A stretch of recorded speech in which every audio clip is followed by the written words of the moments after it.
ସାଙ୍ଗମାନେ ସତ କହିଲେ ଆପଣମାନେ ଆଗରୁ ଯାହା କିଛି ପ୍ଲାନିଂ କରିଥିବେ ଆଜି ଏଠିକି ଯିବି ମଲ୍କୁ ଯିବି ଏ ଜାଗାକୁ ଯିବି ସେ ଜାଗାକୁ ଯିବି ଏମିତି କରିବି ସେମିତି କରିବି କିଛି ବି ଫୁଲଫିଲ୍ ହୁଏନି ବହୁତ ଚିଡ଼ି ଲାଗେ। ସେଇଥିପାଇଁ ସବୁବେଳେ ବସିଥିବା ଜାଗାରୁ ହିଁ ଉଠିକି ଯିବେ ସେଇଟା ଆପଣଙ୍କର ହେଇଯିବ। କିନ୍ତୁ ଆଗରୁ 6 ମାସ ହେଲାଣି ମୁଁ ପ୍ଲାନିଂ କରିଥିଲି ଯେ ଟିକେ ପୁରୀ ଯିବି ଆଉ ମହାପ୍ରଭୁଙ୍କର ଦର୍ଶନ କରିକି ଆସିବି।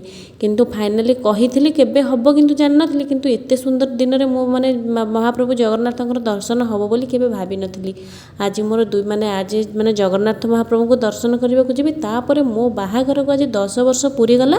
କାଲିଠାରୁ 11 ବର୍ଷ ହିଁ 10 ବର୍ଷ କଣ୍ଟିନ୍ୟୁ କରିବ 10 ବର୍ଷ କଣ୍ଟିନ୍ୟୁ କରିବ। ଆଜି ମୁଁ ଯାଉଛି ମହାପ୍ରଭୁ କାଳିଆ ମହାପ୍ରଭୁଙ୍କର ଡୋରି ନ ଲାଗିଲେ ତ ତାଙ୍କ ପାଖକୁ ଯାଇ ହେବନି। ତେଣୁକରି ଆଜି ମୁଁ ଯାଉଛି ପୁରୀ ଆଉ ମହାପ୍ରଭୁଙ୍କର ଦର୍ଶନ କରିବି। ତେଣୁକରି ଆପଣମାନଙ୍କୁ ମଧ୍ୟ ମୋ ସାଙ୍ଗେ ନେଇଯାଉଛି ଟିକେ ପୁରୀ ବୁଲେଇ ନେଉଛି। ଆଉ କେହି ତ କେବେ ମନା କରନ୍ତିନି ପୁରୀ ନାଁ ଶୁଣିଲେ କି କୋଣାର୍କ ନାଁ ଶୁଣିଲେ ଯେତେ ବି କାମ ଥାଉ ସମସ୍ତଙ୍କର ଇଚ୍ଛା ଯିବା ପାଇଁ। ଚାଲନ୍ତୁ ଆଉ ଡେରି କାହିଁ କରିବା। ଭାଇ ଭଉଣୀ 3 ଜଣ ଯାକ ସାଙ୍ଗ ହେଇକି ଯାଉଛୁ। କିନ୍ତୁ ଜଣେ ମିସ୍ ହେଇଗଲା ସାନ ଭଉଣୀ ଯଦି ଟିକେ ଯାଇଥାନ୍ତା ଆଉ ବାପା ବୋଉ ଯାଇଥାନ୍ତେ ନା ପୁରା ଫୁଲଫିଲ୍ ହେଇଯାଇଥାନ୍ତା ଆମର ବୁଲିବାଟା। କ'ଣ କରିବା ବାପା ବୋଉଙ୍କର ତ କାମ ଅଛି ଆଉ ସାନ ଭଉଣୀ ଅଛି ଶାଶୁଘରେ ଯେହେତୁ ତା ଶାଶୁଙ୍କ ଦେହ ଭଲ ନାହିଁ ତେଣୁକରି ସିଏ ଯାଇପାରିବନି। ଆମେ ପୁରା ମଜାକ ମସ୍ତି କରି ବାହାରି ଗଲୁ କୋଣାର୍କ ରୋଡ଼ରେ ସାଙ୍ଗ ହେଇକି ଭାଇ ଭଉଣୀ 3 ଜଣ ଯାକ ଆଉ ପିଲା 2 ଜଣ ଯାକ ଆମ ସାଙ୍ଗରେ ଅଛନ୍ତି। ମଜା ବହୁତ ଲାଗୁଛି। ସାଙ୍ଗରେ ତା ବାପା ମଧ୍ୟ ଭିଡ଼ିଓ କଲିଂ କରିଛନ୍ତି ଯେହେତୁ ଆଜି ଏତେ ଗୋଟେ ଭଲ ଦିନ ଅଛି। କିଛି ସିନା କହିପାରୁନାହାନ୍ତି ସମସ୍ତଙ୍କ ଗହଣରେ କିନ୍ତୁ ଜାଣିଛନ୍ତି ସେ ସବୁ କଥା କିଛି କହୁନାହାନ୍ତି। ତାଙ୍କୁ ମଧ୍ୟ ଖୁସି ଲାଗୁଛି ଯାହା ହଉ ମୁଁ ନେଇପାରୁନି ସେମାନଙ୍କ ସାଙ୍ଗେ ଟିକେ ଯାଇ ବୁଲି ଆସିବି ବୋଲି। ତେଣୁକରି ଏବେ କୋଣାର୍କ ପାଖାପାଖି ଯେଉଁ ଚନ୍ଦ୍ରଭାଗା ପାଖାପାଖି ଆମେ ରୋଡ଼ରେ ଯାଇ ପହଞ୍ଚିଗଲୁଣି। ଆଉ ବହୁତ ସୁନ୍ଦର ନଜାରା ଆପଣମାନେ ଦେଖିକି ଜାଣିପାରୁଥିବେ କୋଣାର୍କ ରୋଡ଼କୁ।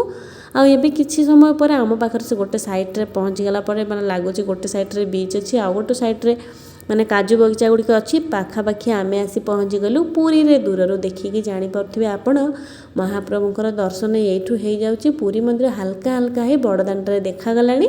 ଆମେ ଆସି ପହଞ୍ଚିଗଲୁଣି ପୁରୀରେ। ଆଉ ଚାଲନ୍ତୁ କାହିଁ ଡେରି କରିବା କୁଆଡ଼େ ସବୁ ବୁଲିକି ମହାପ୍ରଭୁଙ୍କ ଦର୍ଶନ କରିବା। ଏବେ ଆମ ଗାଡ଼ି ରହିଗଲା ଆମେ ଚାଲିଲୁ ଟିକେ ନରେନ୍ଦ୍ର ପୋଖରୀ ଆଡ଼େ। ସେଠି ଟିକେ ଧୁଆଧୁଇ ହୋଇ ଟିକେ ଫ୍ରେଶ୍ ପବନ ହେଉଥିବ ବହୁତ ସୁନ୍ଦର ପବନ। ସେଠି ଟିକେ ଫ୍ରେଶ୍ ହେଇକି ତାପରେ ବାହାରି ଯିବୁ ମହାପ୍ରଭୁଙ୍କ ଦର୍ଶନ ପାଇଁ। ଏବେ ଆମେ ଯାଇକି ଶୌଚାଳୟରେ ଟିକେ ଧୋଇଧାଇ ପଡ଼ିଲୁ। ତାପରେ କ'ଣ ଚାଲୁ ଟିକେ ନରେନ୍ଦ୍ର ପୋଖରୀ ଆଡ଼େ। ଆପଣମାନେ ଦେଖିକି ଜାଣିପାରୁଥିବେ ଯିଏ ସବୁ ଯାଇଥିବେ ବୁଲିବାକୁ ପୁରୀର ନଜାରା ଦେଖି ଜାଣିପାରୁଥିବେ। ମୁଁ ଯେତେବେଳେ ଆସିଥିଲି ଏତେ ସବୁ ଜିନିଷ ମୋର ଆଉ ମନେ ନାହିଁ। ବୋଧେ 5 ବର୍ଷ ତଳେ ଆସିଥିଲି। ଏସବୁ ଜିନିଷ ମୁଁ ଭୁଲିଗଲିଣି ମୋ ମନେ ହିଁ ପଡ଼ୁନି। ଆଉ ଥରେ ମୁଁ ଏଠିକି ଆସିଥିଲି କେବେ ମାଇଁଙ୍କ ସାଙ୍ଗରେ ଆସିଥିଲି ବୋଧହୁଏ 10 ବର୍ଷ 12 ବର୍ଷ ତଳେ ମଧ୍ୟ ଆସିଥିଲି ନରେନ୍ଦ୍ର ପୋଖରୀକୁ ଥରେ ଡଙ୍ଗା ଭସାଇବା ପାଇଁ କାର୍ତ୍ତିକ ପୂର୍ଣ୍ଣିମା ବେଳେ। କିନ୍ତୁ ଆଉ ମନେ ନାହିଁ ରାତିରେ ଦେଖିଥିଲି ଆଉ ଏତେ ଜିନିଷ ମନେ ନାହିଁ। କିନ୍ତୁ ଏଇଥରକ ଭାବୁଛି ମୋ ମନରେ ରହିଯିବ କାହିଁକିନା ବହୁତ ଭଲରେ ଦର୍ଶନ ଯେହେତୁ ହେଇଛି ଏଇଥରକ ସବୁ ଜିନିଷ ମୋ ମନରେ ରହିବ ବୋଲି ଲାଗୁଛି। ଚାଲନ୍ତୁ ଏବେ ଟିକେ ନରେନ୍ଦ୍ର ପୋଖରୀ ଧୁଆଧୁଇ ହେଇଗଲୁ। ତାପରେ ଭାଇ ଭଉଣୀ ସବୁ ମିଶିକି ଟିକେ କଥାବାର୍ତ୍ତା ହେଲୁ କାହିଁକିନା ଏବେ ଗୋଟେ ବହୁତ ବଡ଼ ଇନସିଡେଣ୍ଟ ହେଇଥିଲା ନରେନ୍ଦ୍ର ପୋଖରୀ ପାଖରେ। ଆପଣ ସମସ୍ତେ ଜାଣିଥିବେ ଯେତେବେଳେ ମହାପ୍ରଭୁଙ୍କର ଚାପ ଖେଳ ହେଉଥିଲା ସେହି ସମୟରେ ବାଣ ବିସ୍ଫୋରଣରେ କେତେ ସାରା କ୍ଷୟକ୍ଷତି ଲୋକଙ୍କର ହେଇଛି ଆପଣମାନେ ସମସ୍ତେ ଜାଣିଥିବେ। ସେଇ ବିଷୟରେ କଥା ହେଉଥିଲୁ ଠିଆ ହେଇ କେଉଁ ପଟେ କ'ଣ ହେଲା କେତେ ଲୋକଙ୍କର ଏତେ କ୍ଷୟକ୍ଷତି ହେଇଛି। ବହୁତ ମନ ଦୁଃଖ ବି ଲାଗୁଥିଲା କାହିଁକିନା ବହୁତ ଆପଣମାନେ ଜାଣିଥିବେ ବହୁତ ଲୋକଙ୍କର କେତେ ଲୋକ ମେଡ଼ିକାଲ ଉପରେ ପଡ଼ିଛନ୍ତି କେତେ ଘର ଲୋକମାନଙ୍କର କେତେ ସବୁ ଅସୁବିଧା ହେଇଛି।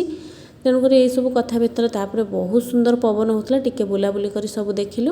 ତାପରେ ପିଲାମାନଙ୍କର ଟିକେ ଖୁସି ଯାହା ହଉ ଏତେ ଦିନ ପରେ ସମସ୍ତେ ସାଙ୍ଗ ହେଇଛୁ ତାର ଅଲଗା ଖୁସି ଗୋଟେ ଆପଣମାନେ ସମସ୍ତେ ଜାଣିଥିବେ। ଏତେ ଗରମ ଲାଗୁଛି ଯେ ବିଲକୁଲ ବି ଯିବାକୁ ଇଚ୍ଛା ହେଉନି ଯେହେତୁ ନଦୀଧାର ସାଇଡ଼୍ଟା ବହୁତ ସୁନ୍ଦର ପବନ ହେଉଛି। ବିଲକୁଲ ବି ଇଚ୍ଛା ହେଉଛି ଏଇଠି ଟିକେ ରହିଯାଆନ୍ତା କି ମଣିଷ କି ବହୁତ ସୁନ୍ଦର ପବନ ହେଉଛି। ସେଥିପାଇଁ ପବନ ଟିକେ ହେଉଥିଲା ବୋଲି ସେଠି ଅଧିକା ସମୟ ଟିକେ ବିତେଇଥିଲୁ। ଆଉ ସମସ୍ତେ ସାଙ୍ଗ ହେଇକି ବୁଲାବୁଲି କରି ସବୁ ପୁରୁଣା ମେମୋରି ଗୁଡ଼ିକ ଭାବୁଥିଲୁ କେମିତି କ'ଣ। ମୁଁ କହୁଥିଲି କି ମାମୁଙ୍କ ସାଙ୍ଗେ ମୁଁ ଆସୁଥିଲି ଦେଇ କହୁଛି ସବୁବେଳେ ମୁଁ ଏମିତି ଭାଇଙ୍କ ସାଙ୍ଗେ ଆସେ ଆଉ ଏଇଠି ଟିକେ ବୁଲାବୁଲି କରେ। ତା ଭିତରେ ଟିକେ ଫଟୋ ଉଠାଇ ଦେଇଥିଲି ତାଙ୍କର ସବୁ। ଆଉ ବିନା ଫଟୋରେ କ'ଣ ଯାଇ ହେବ ଟିକେ ଫଟୋ ତା ସାଙ୍ଗେ ରିଲ୍ସ ପାଇଁ 2-3ଟା ଭିଡ଼ିଓ ମଧ୍ୟ ବନିଯାଇଥିଲା। ତାପରେ ବାହାରି ଯାଇଥିଲୁ ପୁରୀ ଅଭିମୁଖେ। ବାଟରେ ଆଇସ୍କ୍ରିମ୍ ଦୋକାନ ଆଉ ଗରମ ତ କେମିତି ପଡ଼ିଛି ଆପଣମାନେ ଜାଣିଥିବେ। ସମସ୍ତେ ଗୋଟେ ଗୋଟେ ଆଇସ୍କ୍ରିମ୍ ଖାଇଲୁ। ଆଇସ୍କ୍ରିମ୍ ଖାଇସାରି ବାହାରି ଗଲୁ ପୁରୀ ଯିବା ପାଇଁ। ବହୁତ ସୁନ୍ଦର ଆଇସ୍କ୍ରିମ୍ ଥିଲା ଆମ ସେପଟ ହଳଦିଆରେ ମୁଁ ଆଇସ୍କ୍ରିମ୍ ଖାଏ କିନ୍ତୁ ଏ ଆଇସ୍କ୍ରିମ୍ ବହୁତ ବଢ଼ିଆ ଲାଗୁଥିଲା। ଟିକେ ମନ ଖୁସିରେ ଖାଇ ବାହାରି ଗଲୁ ଏବେ ପୁରୀ ଯିବା ବାଟରେ ଦେଖନ୍ତୁ ସେମାନେ ସବୁ ଆଗରେ ଆଉ ମୁଁ ପଛରେ କାହିଁକିନା ମୁଁ ଯେଉଁ ଫ୍ୟାନ୍ସି ଶାଢ଼ୀ ପିନ୍ଧିକି ଆସିଛି ପବନଟି ଯେହେତୁ ଓଲଟା ପଟିଆ ହେଉଛି ଶାଢ଼ୀ ମୋର କେମିତି କ'ଣ ହେଇଯାଉଛି ମୁଁ ବିଲକୁଲ ବି ଚାଲିପାରୁନି। ଶାଢ଼ୀଟା ପୁରା ଗୋଡ଼ ଭିତରେ ଫସି ଯାଉଛି ଯେହେତୁ ଚାଲିବାକୁ ମୋତେ ବହୁତ ସାରା ପ୍ରୋବ୍ଲେମ୍ ହେଉଛି। ଦେଖୁନାହାନ୍ତି କେମିତି ମାଡ଼ି ଯାଉଛନ୍ତି ମୋତେ ଟିକେ ବି ନେଉନାହାନ୍ତି ସାଙ୍ଗରେ ଆଗେ ମାଡ଼ି ଚାଲିଛନ୍ତି। ମୁଁ ବି ବହୁତ ଏକ୍ସାଇଟେଡ଼୍ ଚାଲିଛି, କିନ୍ତୁ ଚାଲିବାକୁ ମୋତେ ବହୁତ କଷ୍ଟ ହେଉଛି। ଏବେ ଆମେ ଆସି ପହଞ୍ଚିଗଲୁ ବଡ଼ଦାଣ୍ଡରେ ବୋଲି ଆପଣମାନେ ସମସ୍ତେ ଜାଣିପାରୁଥିବେ କାଠକୁ ଦେଖିକି। ରଥ ପାଇଁ କାଠ ସବୁ ଆସି ରହିଗଲାଣି, ଆଉ କିଛି କିଛି ମଧ୍ୟ ଚକ ବନିଆ ଆରମ୍ଭ ହୋଇଗଲାଣି। ଦେଖନ୍ତୁ ଏବେ ଏଇପଟ ସାଇଡ଼୍ରେ ସବୁ ବନିଆ ମାନେ ଚାଲିଛି କାଠ, କାଠରେ ଯେଉଁ ଚକ ସବୁ ବଲିଛି। ଆଉ ଏଇଠି ଆମର ଆରମ୍ଭ ହୋଇଯାଇଥିଲା ଲାଇନ୍, ବ୍ୟାରିଗେଟ୍ ଭିତରେ ପଶିକି ଦର୍ଶନ କରିବାକୁ ଯିବା ପାଇଁ। କିନ୍ତୁ ଯିବା ସିନା, କିନ୍ତୁ ବାଟରେ ରହିଯିବ ବ୍ୟାଗ୍ ଆଉ ମୋବାଇଲ୍, ଅଧ ବାଟରେ ହିଁ ରଖିକି ଯିବାକୁ ପଡ଼ିବ। ଏଇ ବ୍ୟାରିଗେଟ୍ ଆଗକୁ ହିଁ ଗଲେ ସବୁ କିଛି ରହିଯିବ। କିନ୍ତୁ ବହୁତ ସୁନ୍ଦର ବ୍ୟାରିଗେଟ୍ ସିନା କରିଛି, କିନ୍ତୁ ବହୁତ ବଢ଼ିଆ ନିୟମ କରିଦେଇଛନ୍ତି ଯିବା ପାଇଁ, ନହେଲେ ବହୁତ ରସ୍ ହେଇଥାନ୍ତା। ବହୁତ ସୁନ୍ଦର ଭାବରେ ଆମେ ଯାଇପାରୁଛୁ। ଦେଖନ୍ତୁ ଏବେ କେତେ ସୁନ୍ଦର ଚକ ଆରମ୍ଭ ହୋଇଗଲାଣି ଠାକୁରଙ୍କର। ଆଉ ଯେଉଁମାନେ ବନାଉଛନ୍ତି ସେମାନଙ୍କର ଭାଗ୍ୟ ବୋଲି ଏତିକି କଥା ଜାଣନ୍ତୁ। ଆମେ ଏବେ ସମସ୍ତଙ୍କର ଗୋଟିଏ ଗୋଟିଏ ସେଲ୍ଫି ନିଆଯାଇଥିଲା, ତାପରେ ଗୋଟିଏ ଗୋଟିଏ ସମସ୍ତଙ୍କର ରିଲ୍ସ ବନେଇଥିଲେ ମେମୋରି ପାଇଁ। ସମସ୍ତଙ୍କର ଗୋଟିଏ ଗୋଟିଏ ରିଲ୍ସ ରଖିଲେ, ମୁଁ ଇନଷ୍ଟାଗ୍ରାମରେ ପକାଇବି। ଆଉ ଏଇ ମେମୋରି ଗୁଡ଼ିକ ରହିବ। ତା ସାଙ୍ଗେ ବୋଉ ମଧ୍ୟ ଦେଖିବ, ପିଲାମାନେ ମୋର ଏକା ସାଙ୍ଗେ ଯାଇଥିଲେ କେତେ ଖୁସି ହେଇଯିବ। ସିଏ ସିନା ଯାଇପାରୁନି, କିନ୍ତୁ ଭାରି ଖୁସି, ଆମେ ସମସ୍ତେ ଯାଇଛୁ ବୋଲି ସାଙ୍ଗ ହେଇ ବହୁତ ଖୁସି ସିଏ। ଏବେ ଚାଲିଲେ ସବୁ ମାଡ଼ି ଚାଲିଲେ ଠାକୁରଙ୍କ ଆଡ଼େ ଗୋଟେ ଗୋଟିଏ ରିଲ୍ସ ବନିବ ବୋଲି ତାଙ୍କର। ମୋ ଝିଅକୁ ଦେଖନ୍ତୁ କେମିତି ଦେଖିଛି ଦେଇ ମୋର ସେମିତି କରୁଛୁ ବୋଲି, କ'ଣ ତ ଜାଣିନି, ସେ ହାତଟା ଟେକିଦେଲା ଟିକେ ମହାପ୍ରଭୁଙ୍କ ଆଡ଼ିକି ତାର ହାତଟି। ଏବେ ସମସ୍ତେ ଠିଆ ହେଇଗଲେ ଫଟୋ ପାଇଁ, ତା ସାଙ୍ଗରେ ଗୋଟିଏ ରିଲ୍ସ ବନିବ। ମୋର କ'ଣ କରେ, ମୋ ପାଖରେ ତ କେହି ନାହାନ୍ତି, ମୁଁ ରିଲ୍ସ ବନେଇବି, ଫଟୋ ବନେଇବି, କିନ୍ତୁ ମୋର ରିଲ୍ସ ବନି ହିଁ ପାରିବନି। କାହିଁକିନା ମୁଁ ଏମାନଙ୍କୁ କେହି ବନେଇବାକୁ ରାଜି ନାହାନ୍ତି। ଯେଉଁ ରେଟ୍ରେ ଖରା ହେଉଛି ତାଙ୍କର ସବୁ ହେଇଯାଉଛି, ମୋ ଝିଅ ଟିକେ ଅଛି ବୋଲି ଯାହା ଯେମିତି ମୋର ଟିକେ ମଧ୍ୟ ତାଙ୍କ ସାଙ୍ଗରେ ସେମାନେ ନେଇଯାଉଛି ସେଲ୍ଫି, ଆଉ ରିଲ୍ସ ମଧ୍ୟ ସେ କରିଦେଉଛି। ଯାହା ହଉ ଯେମିତି ଯାହା କରି ସବୁ ସାରିଲୁ, ତାପରେ ମୋବାଇଲ୍ ଆଉ ବ୍ୟାଗ୍ ରଖି ବାହାରିଲୁ ମହାପ୍ରଭୁଙ୍କ ଦର୍ଶନ ପାଇଁ। ସତରେ ମନରେ ଯେତିକି ଖୁସି ତା ସାଙ୍ଗରେ ସେତିକି ଉତ୍ସାହ ମଧ୍ୟ। ମହାପ୍ରଭୁଙ୍କର ଦର୍ଶନ ହେବ ଆଉ ଅଭଡ଼ା ଟିକେ ମିଳିବ। ଅଭଡ଼ା ଟିକେ ପାଇଁ ଆପଣମାନେ ଭାବିପାରିବେନି, ମୁଁ ଯେତେବେଳେ ୟୁଟ୍ୟୁବ୍ ହେଉ କି ଫେସବୁକ୍ରେ ହେଉ ଟିକେ ଅଭଡ଼ା ଦେଖେ, ମନେ ମନେ କ'ଣ ମୋତେ ଲାଗେ। କାହିଁକିନା ଯେହେତୁ ଦୂରରେ ଅଛି, ଏସବୁ ଜିନିଷ ମିଳୁନି। କେତେବେଳେ କ'ଣ ଗାଁରେ ଥିଲେ, କେତେବେଳେ ଯେମିତି ଯିଏ ଯାଆନ୍ତୁ ଟିକେ ଯେମିତି ହେଲେ ଅଭଡ଼ା ମିଳେ, କିନ୍ତୁ ଯେହେତୁ ଦୂରରେ ଅଛି ଏସବୁ ଜିନିଷ ତ ମିଳିବନି। ଦେଖନ୍ତୁ କେତେ ସୁନ୍ଦର ବ୍ୟାରିଗେଟ୍, ଆଉ ବହୁତ ସୁନ୍ଦର ଭାବରେ ଏସି ଆଉ ଫ୍ୟାନ୍ କୁଲର୍ର ବ୍ୟବସ୍ଥା ହେଇଛି। ବିଲକୁଲ ଆ ଭିତରେ ଗରମ ଲାଗୁନି। ଆପଣମାନେ ଯିବେ ଯଦି ବି ଆ ଭିତରେ ଆସି ଆରାମସେ ଦର୍ଶନ ସାରି ବିଶ୍ରାମ ମଧ୍ୟ ନେଇପାରିବେ। ବହୁତ ସୁନ୍ଦର ଏବେ ପୁରୀ ହେଇଗଲାଣି। ଠାକୁରଙ୍କର ଏତେ ସୁନ୍ଦର ଦର୍ଶନ ହେବ ବୋଲି କେବେ ବି ଭାବିନଥିଲେ। ଆଗେ ଯେତେବେଳେ ଛୋଟବେଳେ ଆସୁ, ଏତେ ମଡ଼ା ଚଢ଼ା ଠାକୁରଙ୍କୁ ଟିକେ ଦେଖି ବି ହୁଏନି। ଏମିତି ହାଇଟ୍ ବି ସେତେବେଳେ କମ୍ ଥିଲା, ଆଉ ଦେଖି ବି ହୁଏନି। ଏମିତି କଣେଇକି ଟିକେ ଯଦି ଫାଳେ ଦେଖାଯାଇଥିବ ବେଶୀ ହେଇଗଲା। ଏଥର ଏତେ ସୁନ୍ଦର ଦର୍ଶନ ଠାକୁରଙ୍କର ମୋର ତ ହେଇଥିଲା ଯେମିତି ଭଗବାନଙ୍କର ଆଶୀର୍ବାଦ ଥାଏ। ମୋ ଝିଅ ମଧ୍ୟ 2-3 ଥର କି ଦର୍ଶନ କରିଛି। ଥରେ ଖାଲି କହିଛି, ମୋତେ କ'ଣ ଦେଖାଯାଉନାହାନ୍ତି ଠାକୁର, ସମସ୍ତେ ଦେଖିଦେଲେ ସତରେ ସେଠି ଭଗବାନଙ୍କ ପରି ଗୋଟିଏ ଲୋକ କି ସତରେ ଥିଲା କି କ'ଣ। ମୋ ଝିଅକୁ ପୁରା ଉପରକୁ ଟେକିଥିଲା, ଆଉ ମୋ ଝିଅ ବହୁତ ସୁନ୍ଦର ଭାବରେ ଦର୍ଶନ କଲା। ମୁଁ ଲାଗିଲା କି ସତରେ ଠାକୁରଙ୍କର ଆଶୀର୍ବାଦ ନଥିଲେ ଏସବୁ ଜିନିଷ ହେଇପାରେନି। ମୁଁ ମଧ୍ୟ ବହୁତ ସୁନ୍ଦର ଭାବରେ ଦର୍ଶନ କରିଥିଲି। ଆଉ ଯାହା ସବୁ ଜାଣିନଥିଲି ଦେଇ ମଧ୍ୟ ସବୁ ଟିକେ ଟିକେ ଦେଖେଇଥିଲା କି ଏଇଟା ଏମିତି, ଏଇ ପାହାଚକୁ ମାଡ଼ିକି ଯାଆନ୍ତିନି, ଏପଟେ ଯିବ, ସେମିତି ଯିବ।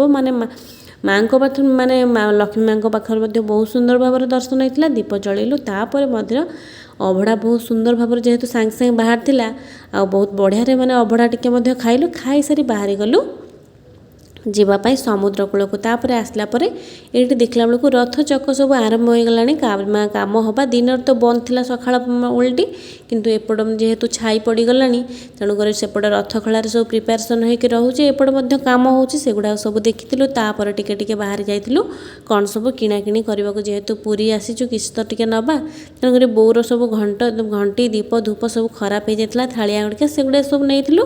ତାପରେ ଟିକେ ବୁଲାବୁଲି କରିକି ଦେଖାଦେଖି କରିଥିଲୁ ଦୋକାନରେ କ'ଣ କ'ଣ ସବୁ ଜିନିଷ ଅଛି। ବହୁତ ସାରା ରେଟ୍ ହେଇଗଲାଣି ଜିନିଷପଟା, ଆପଣମାନେ ଜାଣିଥିବେ ଯେହେତୁ ଟୁରିଷ୍ଟ ଏରିଆ ବହୁତ ସାରା ରେଟ୍ ହେଲାଣି। ଦେଇ ମନା କଲା ଏଠୁ ନିଅନି, ଗଲାବେଳେ କାକଟପୁରରୁ ନେବା। ତାପରେ ଯାଇଥିଲୁ ସମୁଦ୍ର କୂଳକୁ। ସମସ୍ତେ ଟିକେ ଆଉ ଯେତେବେଳେ ଆଉ ପୁରୀ ଆସିଛନ୍ତି, ଆଉ ସମୁଦ୍ର କୂଳକୁ ନ ଆସିଲେ କ'ଣ ଭଲ ଲାଗିବ, ତା'ର ମଜା ଆଉ କ'ଣ ଅଛି। ତେଣୁକରି ସତରେ କହିଲେ, ମନ ଯଦି ଟିକେ ଦୁଃଖ ଥିବ ଆଉ ସମୁଦ୍ର କୂଳିଆରେ ଟିକେ ବୁଲି ଆସିବ, ମନଟା କେତେ ଖୁସି ଥାଏ। ତେଣୁକରି ଆଉ ଡେରି ନକରି ଘଣ୍ଟାଟେ 1.5 ଘଣ୍ଟା ପର୍ଯ୍ୟନ୍ତ ସମୁଦ୍ର କୂଳେ ମସ୍ତି ହେଇଥିଲା। ଦେଇ ତ ବିଲକୁଲ ପାଟି କରୁଥାଏ, ବିଲକୁଲ ତା ଭିତରକୁ ଯାଉନି। ଆଉ ତା ସାଙ୍ଗରେ ଫଟୋ ଉଠାଇବା, ତା ସାଙ୍ଗରେ ଟିକେ ରିଲ୍ସ ମଧ୍ୟ ହେଇଯାଇଥିଲା। ତାପରେ ବହୁତ ମସ୍ତି ହେଇଥିଲା। ଆଉ ଆମେ ମାଆ ଝିଅ 2 ଜଣ ଏମିତି ଆଜି ଅବସ୍ଥାଟି ଆମର ହେଇଛି ନ କହିବା ହିଁ ଭଲ। ପାଣି ଏମିତି ଗୋଟେ ଢେଉ ଆସିଲା ଯେ ମୋ ଝିଅକୁ ପୁରା ମୋଡ଼ି ମାଡ଼ି ଫୋପାଡ଼ିଥିଲା। ମୁଁ କହିଲି ନାହିଁ, ପାଖକୁ ଯିବାକୁ ପଡ଼ିବ। ମୁଁ ମଧ୍ୟ ତା ପାଖକୁ ଯାଉ ଆମେ ମାଆ ଝିଅ 2 ଜଣ ଯାକ ଭିଜି ଯାଇଛୁ। କ'ଣ କରିବା, ଭିଜିଲେ ବି ତାର ମଜା ଅଲଗା। ଆଉ ଏସବୁ ଜିନିଷ ଆସିଛନ୍ତି ଯଦି ଆଉ ଟିକେ ଯଦି ମଜାକ ମସ୍ତି ନ ହେବ ଆଉ କ'ଣ ଭଲ ଲାଗିବ। ତେଣୁକରି ଆଜିର ଦିନଟି ବହୁତ ମନେ ରହିବ। କାହିଁକିନା ଆଜି ଇଆଡ଼େ ମୋର ଆନିଭର୍ସରୀକୁ ତା ସାଙ୍ଗରେ ମହାପ୍ରଭୁଙ୍କର ଏତେ ସୁନ୍ଦର ଦର୍ଶନ ହେଲା, ବହୁତ ବଢ଼ିଆ ଲାଗିଲା ଆଜି ଦର୍ଶନଟି, ମାନେ କେବେ ବି ଏତେ ସୁନ୍ଦର ଦର୍ଶନ ମୁଁ କରିନଥିଲି। ତେଣୁକରି ଆଉ କ'ଣ କରିବା, ବୁଲାବୁଲି ସରିଲା। ଏଇ ଦିନଟା ନିଶ୍ଚୟ ଭଲ ଭାବରେ ମନେ ରହିବ। ଦେଖନ୍ତୁ ଏ ସମୁଦ୍ର ଢେଉ ଆମ ମା ଝିଅଙ୍କୁ ପୁରା ମୁଣ୍ଡ ଉପରେ ହିଁ ଢେଉଟି ଚାଲି ଯାଇଥିଲା। ତାପରେ ଦର୍ଶନ ସାରି ବାହାରି ଯାଇଥିଲୁ ଘରକୁ। ବାଟରେ କିଛି ଶଙ୍ଖ ଆଉ କିଛି ଶାମୁକା ଫାମୁକା ସବୁ ମୋ ଝିଅ ଆଣିଥିଲା ତା କ୍ରାଫ୍ଟିଂ ପାଇଁ। ସେ ଶାମୁକା କିଛି ଗୋଟେଇକି ଆଣିଲା, ଆଉ ଶଙ୍ଖ 2ଟା କିଣିକି ଆଣିଥିଲୁ ଯେହେତୁ ବାହାରେ ରହୁଛି। ଟିକେ ଶଙ୍ଖ ବଜେଇବାକୁ ମୋ ପାଖରେ ନାହିଁ, ସେଠି ନେଇଥିଲି ଗୋଟେ ଶଙ୍ଖ, କିନ୍ତୁ ସେଇଟା ହେଉଛି ଦକ୍ଷିଣାବର୍ତ୍ତୀ ଶଙ୍ଖ ପୂଜା କରେ। ଆଉ ଗୋଟିଏ ଶଙ୍ଖ ଆଣିଲି ପୂଜା କରିବା ପାଇଁ। ବୋଉ ପାଇଁ ମଧ୍ୟ ଗୋଟେ ଶଙ୍ଖ ଆଣିଲି। ତାପରେ ବାହାରି ଯାଇଥିଲୁ ଘରକୁ। ଆଜିର ଦିନଟି ବହୁତ ବଢ଼ିଆରେ କଟିଥିଲା, ଆଉ ମନେ ମଧ୍ୟ ରହିବ ଭାଇ ଭଉଣୀ 3 ଜଣ ଯାକ ଯାଇଥିଲୁ ବୋଲି। କେବେ ପୁଣି କେଜାଣି ଏମିତି ଗୋଟିଏ ଦିନ ଆସିବ, ପୁଣି ସମସ୍ତେ ସାଙ୍ଗ ହୋଇକରି ଆସିବ ବୁଲିବାକୁ। ଯେପର୍ଯ୍ୟନ୍ତ ମହାପ୍ରଭୁଙ୍କ ଡୋରି ଲାଗେନି, ସତରେ କୁହନ୍ତି ସେମିତି ଆସି ହୁଏନି। ଦେଖିବା ପୁଣି ମହାପ୍ରଭୁ କେବେ ସମସ୍ତଙ୍କୁ ସାଙ୍ଗ କରି, ଏମିତି ତ ଅଲଗା ଅଲଗା ସମୟରେ ସମସ୍ତେ ଦେଇ ଘର ଯେହେତୁ ପୁରୀ ଦେଇ ଏକା କେତେବେଳେ ଆସିପାରିବ, ସେନି ଯେବେ ବି ବାହାରକୁ ଆସୁଛି ଗାଁକୁ ସେ ଏକା ଚାହିଁଲେ ଆସିପାରିବ, କିନ୍ତୁ ସମସ୍ତେ ସାଙ୍ଗ ହୋଇ ଆସିବାର ମଜାଟା ନିଶ୍ଚୟ ଆପଣମାନେ ଜାଣିଥିବେ ନିଆରା ବୋଲିକି। ମନ ତ ବିଲକୁଲ ହେଉନି ଏ ଜାଗା ଛାଡ଼ି ଯିବା ପାଇଁ, କିନ୍ତୁ କ'ଣ କରିବା, ଦେଇକି ତା ଶାଶୁଘର ଛାଡ଼ି ସାରିଲୁଣି, ଆଉ ଆମେ ବାହାରିଗଲୁ ଆମ ଘର ଅଭିମୁଖେ। ତେଣୁକରି କ'ଣ କରିବା, କେବେ ପୁଣି ଏମିତି ଗୋଟିଏ ଠାକୁରଙ୍କର ଡୋରି ଲାଗିବ ଆଉ ସମସ୍ତେ ଏକା ସାଙ୍ଗରେ ଆସିବୁ ଠାକୁରଙ୍କ ପାଖରେ କାମନା କରି ଆମେ ବାହାରିଗଲୁ ଆମ ଘରକୁ। କେତେ ସୁନ୍ଦର ରୋଡ଼ରେ ଲାଇଟିଂ ସାଇଟିଂ ହେଇଛି ଦେଖିପାରୁଛନ୍ତି ତ, କିନ୍ତୁ ମନ ବହୁତ ଦୁଃଖ ହେଉଛି। କେତେ ସମୟ ଏକା ସାଙ୍ଗରେ ବୁଲାବୁଲି କଲୁ, ଏବେ କିନ୍ତୁ ଘର ହୋଇଗଲାଣି, ଘରକୁ ଯାଉଛୁ। ଭିଡ଼ିଓ ଭଲ ଲାଗିଲେ ଜୟ ଜଗନ୍ନାଥ ଲେଖିବେ।